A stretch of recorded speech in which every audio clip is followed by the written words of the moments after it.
Sa iba pang balita, nag-iisang centenarian lola sa Santa Ilocos Sur personal na nagpunta sa munisipyo upang tanggapin ang kanyang benepisyo.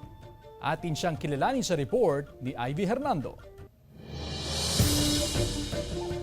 Maituturing daw na isang memorable moment sa munisipyo ng Santa Ilocos Sur ang pag-akyat ni Lola Marcela Alvior. Hindi lang kasi ito isang simpleng araw, kundi ika-100 karawan mismo ni Lola Marcela na taga-barangay Pasungol Santa. Nakasuot ng Filipiniana at naglakad mismo papasok ng munisipyo. With all the centenarians we have here in Santa, si Lola Marcela lang po ang nakapunta sa munisipyo namin at the second floor to receive her 25,000 pesos coming from the LGU. Aside from the 25,000, Lola Marcela also is our social pensioner. And the provincial government is will be providing also 15,000. And yung national is 100,000 waiting for the fund to. Labis daw ang pagdarasal ng mga kawani ng DSWD nung magkasakit si Lola Silang noong 2022. Pero ngayon, kita ang sigla sa kanyang mga mata at ngiti. Halos ayaw pangaraw niyang magpaalalay sa paglalakad.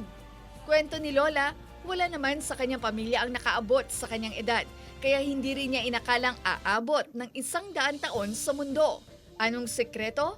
Nga mga anak ko na nga managkarni. Dating labandera si Lola Silang at nagkaroon ng 6 na anak. Sa loob ng 1 siglo, marami raw siyang natutunan sa buhay. Ang pinakamahalaga, magtanim daw ng kabutihan. Di aram idik nga nasayaan. Tika labay. Isumutiya dal ko ka nagiti apo ka na kakanaka. Sa kwentuhan namin ni Lola Silang, dama ang kanyang pagmamahal bilang isang ina.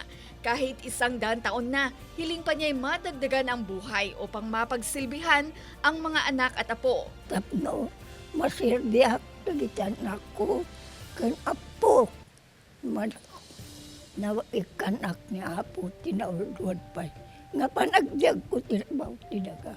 Si Lola Silang ang nag-iisang centenarian sa bayan ng Santa.